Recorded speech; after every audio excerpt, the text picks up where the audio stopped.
স্বাধীনতা সার্বভৌমত্বের পক্ষের শক্তি, আধিপত্যবাদ বিরোধী জনতা, মৃত্যু ভয়হীন চেতনা, একটি অকুত ভয় আন্দোলনের সংগ্রামের প্রতীক হল 5ই মে ঐতিহাসিক শাপলার স্মৃতি।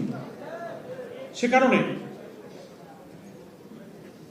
সব ধরনের ষড়যন্ত্র, নিষ্ঠুর, নির্মম হত্যাকাণ্ড, হামলা, আক্রমণ সবকিছুকে তুচ্ছ মনে করে যারা শুধুমাত্র আল্লাহ এবং মহান রাসূল আকরাম সাল্লাল্লাহু আলাইহি ওয়াসাল্লামের মহব্বতে তারা জীবন বাজি রেখে যুদ্ধে ঝাঁপিয়ে পড়েছিলেন আত্মদানের জন্য,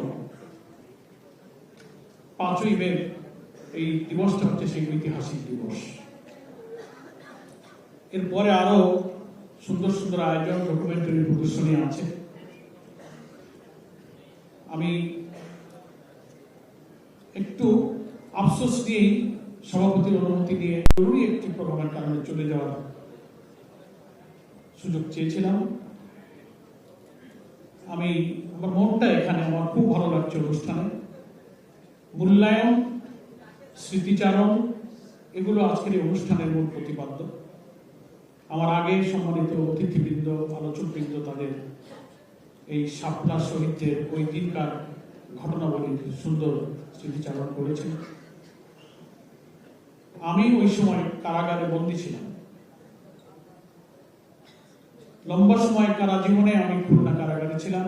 ঢাকা খুলনা আমাকে আনা নেওয়া করা হতো। হেফাজতে ইসলামের ঐতিহাসিক সমাবেশের মাত্র কয়েকদিন আগে ঢাকায় যখন টান উত্তেজনা, চরম উৎকণ্ঠার মধ্য দিয়ে দেশবাসী, রাজধানীবাসী সেই সময় আমাকে ঢাকার কেন্দ্রীয় কারাগার থেকে খুলনায় নিয়ে যাওয়া হয়। তার পরপরই ঘটনা ঘটে। কারাগারে বসে রেডিও টেলিভিশনে মর্মান্তিক সেই দৃশ্য আমি কিছুটা দেখেছি এবং খবর শুনেছি।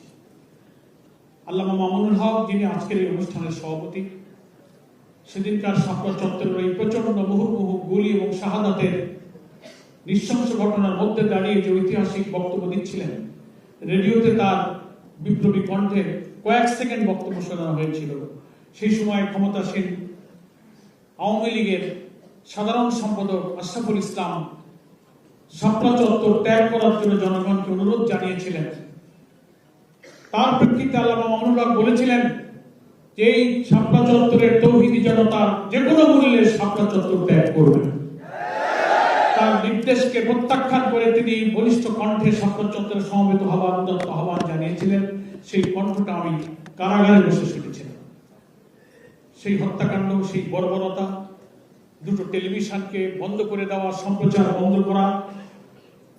কিছুদিন পরে আল্লামা মামুনুল হক গ্রেপ্তার হলেন এবং ঢাকা থেকে তিনি খুলনা কারাগারে স্থানান্তরিত হলেন।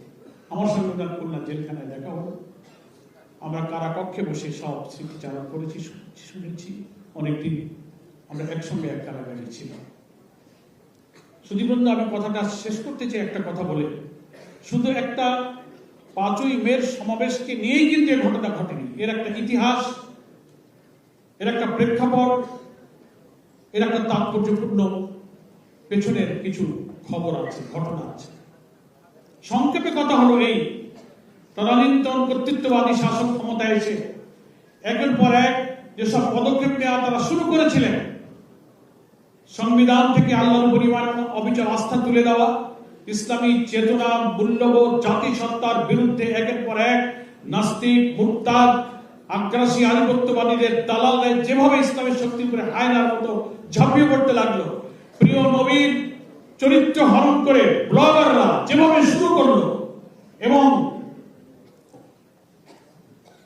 যুদ্ধ অপরাধের বিচারের নামে শাহবাগে গণজাগরণ মঞ্চ করে ইতিহাসের সমস্ত ন্যায় বিচার, সুবিচার, মানবাধিকার, আইনের শাসনকে উপেক্ষা করে আব্দুল কাদের মোল্লাকে যাবজ্জীবন দেওয়া হলো। দুনিয়ার কোন জুডিশিয়াল ইতিহাসে নজির নাই। কেন যাবজ্জীবন হলো? ওটাকে ফাঁসি দিতে হবে।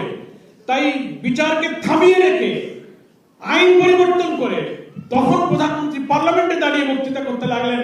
তিনি সরকার প্রধানমন্ত্রী। এদিকে শাহবাগের আরেকটি সরকার হয়েছে, ইমরান এই সরকারের।